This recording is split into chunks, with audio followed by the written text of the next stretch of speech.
Sara Barnes set fire to the senator on January 16, 2012. Yes, you heard that right. It should be noted that the senator was a 3,500-year-old cypress tree, then 125 feet tall. Welcome to our channel. Today we look at the remains of this 3,500-year-old the senator's cypress. It is in a wonderful park in Longwood, Florida. Let's go. Until we get there, I will tell you how the fifth oldest tree in the world was destroyed. Sara Barnes used to like sitting in the hollowed-out center of the senator, a 3,500-year-old cypress tree in Longwood's big tree park, after the park closed. She enjoyed the breeze that blew through the top of the 125-foot-tall tree and traveled down its core. On a night in January 2012, while Barnes and a friend smoked meth inside the senator, the breeze was a bit much, so they started a fire. The fire grew, and what was then the fifth oldest tree in the world burned from the inside out like a bellowing chimney. Seminole County firefighters could only watch as the once tall and mighty bald cypress burned to a smoldering 20-foot stump. When it burned down, the senator was around 125 feet tall, but at one time stood around 165 feet. Its crown was damaged and size reduced by a 1926 hurricane. The senator's age was estimated at 3,500 years old in 1993. It was considered the oldest tree in Florida and the fifth oldest in the world, according to the State Division of Forestry. It was also considered the largest bald cypress in the U.S.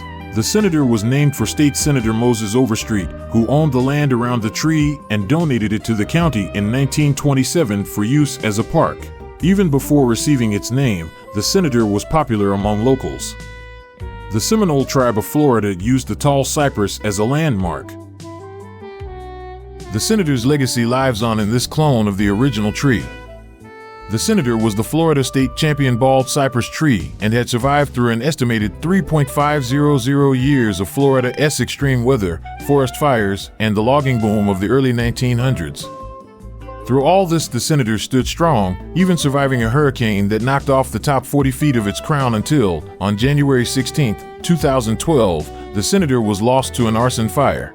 In the mid-1990s, Mr. Lamond Hardy, a high school teacher with a strong interest in cypress, works with Mr. Arvin Buchanan of Central Florida Lands and Timber Nursery and Dr. Donald L. Rockwood of the University of Florida to develop a seed orchard of selected cypress trees. These forward-thinking individuals wanted to include the senator and therefore collected several of its branches for cloning. These branches were grafted onto rootstock, propagated, and grown to the size of the tree you see here today. When relocated to Big Tree Park, this specimen was approximately 40 feet tall and is a clone, i.e. has the exact genetic makeup as the original senator. In a contest with local elementary schools, this tree was given the name the Phoenix. Now let's walk into the senator. Until we get there, listen to his story. On the trail inwards, the signs on the pavement show how much the cypress tree has grown in how many years. The Seminoles and other Native American groups who lived throughout Central Florida used this tree as a landmark. In the late 19th century, the tree attracted visitors even though much of the surrounding land was swamp. Reaching the tree was done by leaping from log to log. A walkway was later constructed by the Works Progress Administration. In 1925, a hurricane destroyed the top of the tree, reducing its height from 165 feet to 126 feet. The senator was named for Florida State Senator Moses Overstreet, who donated the tree and surrounding land to Seminole County for a park in 1927. In 1929, former U.S. President Calvin Coolidge reportedly visited the senator and dedicated the site with a commemorative bronze plaque. A photo that was published of Coolidge and his wife near the tree was reported by the Orlando Sentinel to have been doctored. The plaque and portions of an iron fence were stolen by vandals in 1945 and never recovered. Fire and collapse. On January 16, 2012, a fire was reported at the top of the senator tree, which burned from the inside out, like a chimney. Firefighters arrived to try to extinguish the blaze, but the tree collapsed. The charred remains of the tree now stand only 20 to 25 feet, 6.1 to 7.6 m, tall. On February 28, 2012, the Florida Division of Forestry said they arrested a 26-year-old woman on suspicion of starting the senator fire. The suspect stated that she regularly went to the tree site when the park was closed. On the night of January 16, 2012, she lit a fire with debris so that she could see the crystal meth that she was trying to smoke, but the fire got out of control. Officials said that they found images of the fire being started on the woman's laptop and on her cell phone. Following a plea agreement resulting in a suspended sentence, she was ordered to jail for 30 months for violation of probation in 2016. Post-fire. In October 2013, Seminole County officials allowed a small, select group of artists and woodworkers to create works of art for the county from the charred remains of the senator. Artisans have created a variety of items, including vases, pans, ornate flutes, and sculptures. Some of the items have been made available for sale at art shows, and officials are working toward making both a permanent and traveling exhibit with some of the artifacts. On March 2, 2014, Big Tree Park was reopened to the public after being closed for almost a year after the fire that destroyed the senator. A memorial was constructed which includes signage along the newly renovated boardwalk, a playground piece that mimics a bald cypress tree stump, and a clone of the senator that was planted near the playground. The name for the clone is the Phoenix. Lady Liberty. Estimated age is 2,000 years. The diameter is 10 feet. Circumference is 389 inches. Height is 89 feet. Located 40 feet from the senator, Lady Liberty is often referred to as the companion tree or the sister tree. Named by students from the Geneva Elementary School in 2005, Lady Liberty stands tall as a symbol of our patriotism. Big Tree Park is a small forest of ancient trees in the larger Spring Hammock Preserve. It is situated at 761 General Hutchinson Parkway in Longwood between US 17 to 92 and SR 427 and provides access to the Cross Seminole Trail. Open to the public from 8 o'clock a.m. to dusk, this small park is just 0.3 miles long and has picnic tables, restrooms, and a short boardwalk from which to view the former site of the fifth oldest bald cypress tree in the world, as well as numerous other spectacular trees. A memorial has since been developed and includes interpretive signage along the newly renovated boardwalk, a playground piece that mimics a bald cypress tree stump, and a clone of the senator that was planted near the playground. If you like this video, please give it a like and subscribe. If you have an opinion or comment, please write it in the comments. You can support me with these so that I can continue my work. These are all free to you, but they mean a lot to me. Thank you very much. I'll leave you a few extra minutes of video without commentary. Have a nice day. See you in my next video.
If you liked this video, please give it a like and subscribe. If you have an opinion or comment, please write it in the comments. You can support me with these so that I can continue my work. These are all free to you, but they mean a lot to me. Thank you very much. Have a nice day. See you in my next video.